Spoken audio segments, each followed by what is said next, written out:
जय हिंद। स्वागत है आपका हमारे यूट्यूब चैनल पे। आज की क्लास में हम देखेंगे 1857 की क्रांति से संबंधित महत्वपूर्ण तथ्यों को। 1857 क्रांति को दमन और अंग्रेज अधिकारियों विद्रोही नेता यानी कि किस स्थान से 1857 की क्रांति का किसने नेतृत्व किया और उस समय वहाँ का अंग्रेज अधिकारी कौन था, उन प्रमुख स्थलों के बारे में देखेंगे। इलाहाबाद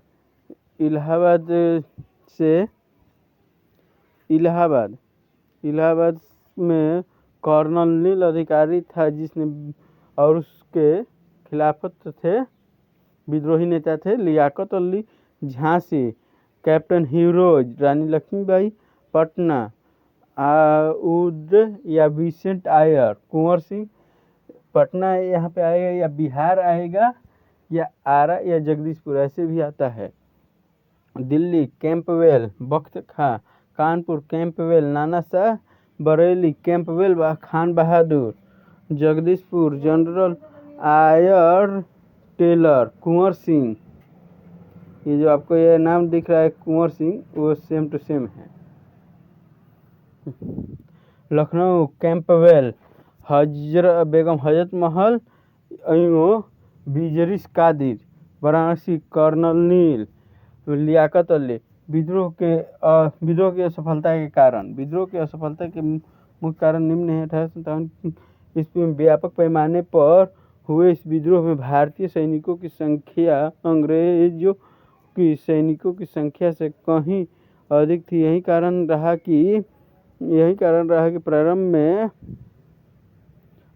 अनेक स्थानों पर भारतीयों की सफलता प्राप्त हुई, किंतु अंत में इस विद्रोह का दमन कर दिया गया।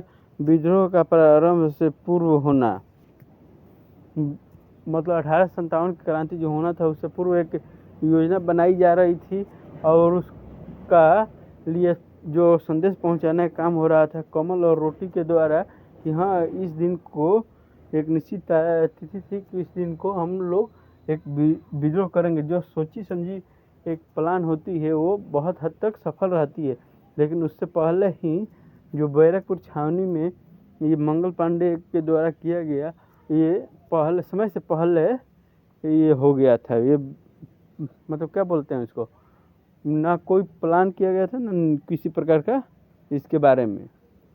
18 विद्रोह की तिथि 31 मई 1857 निर्धारित की गई थी, किंतु बैरकपुर में सैनिक ने उत्साह में आकर समय से पूर्व ही विद्रोह कर दिया, जिसके कारण भारत में एक साथ विद्रोह नहीं हो सका।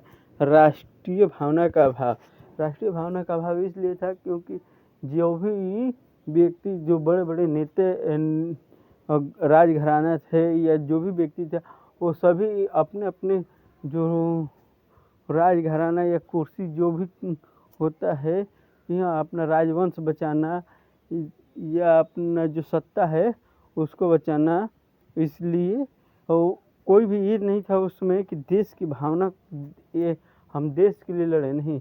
जैसे जो भी लड़ रहा था, तो जैसे ये आपको लियाकत अली, तो इनका था कि अपना केवल वाराणसी क्षेत्र से ही संबंध था और किसी भी क्षेत्र में हम दखल नहीं देंगे। इस तरह से अगर कोई दूसरे क्षेत्र में दखल दे, अगर उसको सहयोग देते, अगर सब लोगों में राष्ट्रीयता की भावना रहती, तो देश जो 1857 में ही आज़ाद हो गया रहता। राष्ट्रीय भावना के अभाव के कारण भारतीय समाज के सभी वर्गों में ने विद्रोह के साथ नहीं दिया, बल्कि सामंत वर्ग के साथ ही चिपके रहे। सामंत वर्ग का अर्थ हो गया कि जो भी सभी वर्ग ने ये जो विद्रोह था उसमें देश की आज़ादी के लिए साथ नहीं दिया। कुछ पूंजीवादी या कुछ लोग थे जो कि अंग्रेजों के साथ बने रहे, उनका साथ देते रहे। कमजोर नेतृत्व। किसी भी कार्य को करने के लिए एक नेतृत्वकर्ता होना चाहिए, चाहे वो आंदोलन हो या किसी भी प्रकार के कार्य के लिए या कोई सभा हो, उसके लिए एक नेतृत्वकर्ता होना चाहिए, लेकिन इस कार्य के लिए कोई भी नेतृत्वकर्ता नहीं था। लोग बहादुर शाह जफर को इतने बड़े विद्रोह का नेतृत्व बनाने के फिराक में थे जो खुद अपने जीवन की उल्टी गिनती गिन रहा था। लोगों को मानसिकता यह थी कि चूंकि मुगलों ने भारत पर इतने साल राज किया तो बहादुर शाह को ही इस विद्रोह का कमान सौंपी जाए। बहादुर शाह एक कवि था। विद्रोह की असफलता, दिल्ली की बर्बादी और अपनी बेबसी से खीन होकर उसने यह शेर लिखा, दमदमे में दम नहीं अब, खैर मानो जान की, ये जफर ठंडी हुई शमशीर हिंदुस्तान की। सैनिक दुर्बलता। भारतीय सेना अंग्रेजी सेना के सामने कुछ नहीं थी, यही कड़वा सच है। अंग्रेजी सेना कुशल और संगठित थी और भारतीय सैनिकों में आपस में भी विभिन्न विचार और मत थे। आवागमन और संचार के साधन। डलहौजी ने भारत में रेलवे और सड़कों पर बहुत काम किया था। संचार के जाल को फैलाने में उसका बहुत बड़ा हाथ था। ये सड़कें, पटरी पर दौड़ती रेलें अंग्रेजों के युद्ध को दबाने के लिए बहुत सहायक सिद्ध हुए। धन का अभाव। आज भी देश के रक्षा मंत्री कुछ शस्त्रों पर खर्च कर देते तो कुछ देश की जनता हो अल्लाह मचाने लगती है, कहने लगती है कि गरीबों पर खर्च करो, गरीबी दूर करो, फिर सैन्य सामग्री लेना हद है। 1857 के समय भारत में क्रांतिकारियों के पास न पैसे थे और न उचित अस्त्र। उनकी दयनीय स्थिति का अंग्रेजों ने भरपूर लाभ उठाया।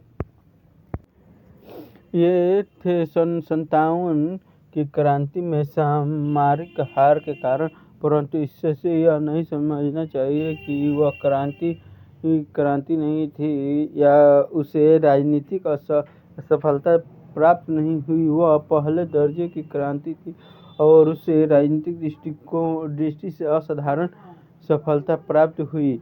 1958 के अंत में राजनीतिक दृष्टिकोण से वह भारत सर्वथा लुप्त हो चुका था, जो 1857 के मई मास के आरंभ में हुआ था। 57 की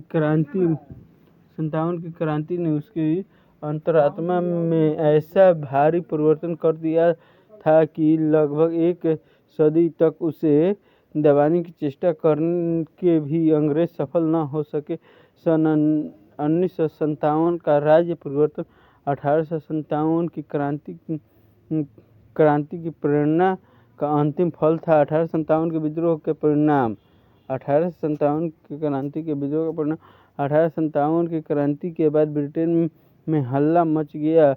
वहाँ की सरकार को लगने लगा कि ईस्ट इंडिया कंपनी भारत को संभाल नहीं पाएगी। 1858 में ब्रिटिश संसद में एक कानून पारित हुआ और ईस्ट इंडिया कंपनी के भारत के शासन का अंत कर दिया गया। भारत का शासन अब महारानी के हाथ में चला गया।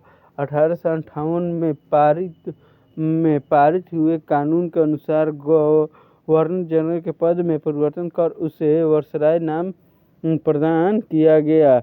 वायसराय वाइस उप और रॉय मिस राजा, अर्थात राजा का प्रतिनिधि। सेना का पूर्व गठन किया गया। अंग्रेज सैनिकों की संख्या में वृद्धि की गई। तोपखाना पूरी तरह से अंग्रेजों के अधीन कर दिया गया। देर आए दुरुस्त आए और भारतीयों में राष्ट्रीय भावना के विकास में गति पकड़ ली। 1858 की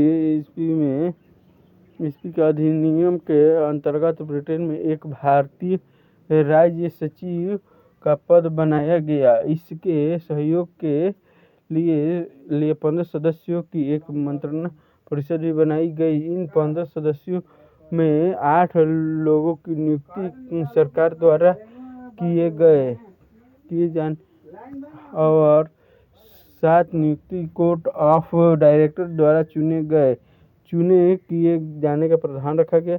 सैन्य पुनर्गठन करने के लिए यूरोपीय सैनिकों की संख्या को बढ़ा दिया गया और उसे ऊंचे पोस्ट पर रखा गया। भारतीय सैनिकों की भर्ती में कमी आई। सेना में भारतीयों और अंग्रेजों का अनुपात 2:1 हो गया। विद्रोह के पहले यही अनुपात 5:1 था। तोपखाने पर संपूर्ण रूप से अंग्रेजी सेना का अधिकार हो गया। विद्रोह का महत्व 1857 के क्रांति का महत्व 1857 के विद्रोह का योगदान इस रूप में है कि इस विद्रोह ने भारत को एक राष्ट्र के रूप में संगठित करने और राष्ट्रीय भावना विकसित करने में मदद किया। इस विद्रोह ने भारतीयों को एकता और संगठन का पाठ पढ़ाया, जो भविष्य में सभी भारतीयों के लिए प्रेरणा का स्रोत बन गया। विद्रोह के बाद ब्रिटिश शासन ने भारत के प्रति अपने उत्तरदायित्व को आभास किया और वह भारत की बिगड़ी स्थिति को सुधारने के लिए अग्रसर हुआ।